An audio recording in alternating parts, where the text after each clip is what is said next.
नमस्ते। मैं आज आपके लिए एक कहानी लेकर प्रस्तुत हुई हूँ। कहानी का नाम है बुद्धि का बल। किसी जंगल में एक सुंदर तालाब था। उस तालाब के चारों ओर हरे भरे पेड़ पौधे उसकी शोभा बढ़ा रहे थे। तालाब से कुछ हटकर अनेक खरगोशों ने अपने बिल बना रखे थे। वे जंगली प्राणियों से बचने के लिए उन्हीं बिलों में घुस जाया करते थे। उनके नन्हे नन्हे बच्चे भी बिलों में रहते थे। खाने के लिए आसपास खूब हरी घास और हरे भरे पत्ते थे, इसीलिए खरगोश वहां आनंद से जीवन बिता रहे थे। एक बार तेज गर्मी पड़ी, जिससे छोटे मोटे पेड़ सूख गए। छोटे तालाबों और जो छोटे से तालाब और छोटे छोटे जो तालाब थे, उनमें पानी बहुत कम हो गया। ऐसी दशा में हाथियों का एक झुंड पानी की खोज में उधर आ निकला, जहाँ खरगोश रहते थे। हाथियों ने देखा कि वह तालाब खूब गहरा है, पानी की कोई कमी नहीं है, खाने के लिए किनारे पर हरे भरे पेड़ पौधे भी हैं। उन्हें वह स्थान अच्छा लगा। वे तालाब में खूब नहाए और देर तक खेलते रहे। शाम को वे बाहर निकलकर कुछ दूर पर ठहर गए। हाथियों के पैरों से कुचलकर खरगोशों के बिल टूट गए और उन उसमें रहने वाले बच्चे भी कुचले गए। अपने बिलों के टूटने और बच्चों की मृत्यु से खरगोश बहुत दुखी हुए। खरगोशों में विजय नाम का एक बूढ़ा और बुद्धिमान खरगोश भी था।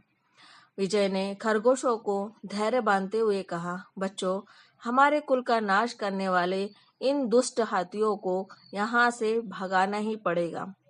एक छोटे खरगोश ने पूछा, बाबा, हम उन्हें कैसे भगा सकते हैं? वे तो हमसे बहुत बलवान हैं। विजय ने कहा, बेटा, चिंता ना करो। बुद्धि के बल से बड़े बड़े पहाड़ भी धूल में मिल जाते हैं। ये तो बेचारे हाथी हैं। मेरी बुद्धि का चमत्कार देखना। अगले दिन हाथी फिर तालाब पर नहाने आए। सूर्यास्त के समय विजय पहाड़ी के ऊपर चढ़ गया और बोला, अरे दुष्टों, मैं चंद्रलोक से आया हुआ चंद्रदेव का दूत हूँ। हम खरगोश हैं, इसीलिए चंद्रदेव को शशांक कहा जाता है। चंद्रदेव ने मुझे संदेश देकर भेजा है। गजराज, हाथियों का सरदार, बोला, वो संदेश क्या है? विजय बोला, उन्होंने कहा है कि जिस तालाब में तुम स्नान करते हो, इसका नाम चंद्र सरोवर है। इसके तट पर मेरे प्रिय शशांक रहते हैं। तुमने उनके बिल तोड़ दिए हैं और बच्चे कुचल दिए हैं। मैं तुम सबको दंड दूंगा। गजराज घबराकर बोला, हमसे भूल हो गई है। हमने जानबूझकर बच्चे नहीं कुचले। कृपा करें, हमें क्षमा करें। विजय बोला, चंद्रदेव का संदेश है कि यदि अपना कल्याण चाहते हो तो यहाँ से दूर चले जाओ।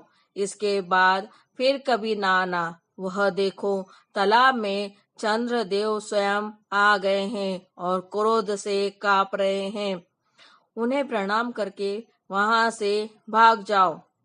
गजराज ने जल में चंद्रदेव का कांपता हुआ प्रतिबिंब देखा।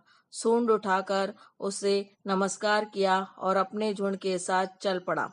इसके बाद वह हाथियों का झुंड फिर कभी वहां नहीं आया।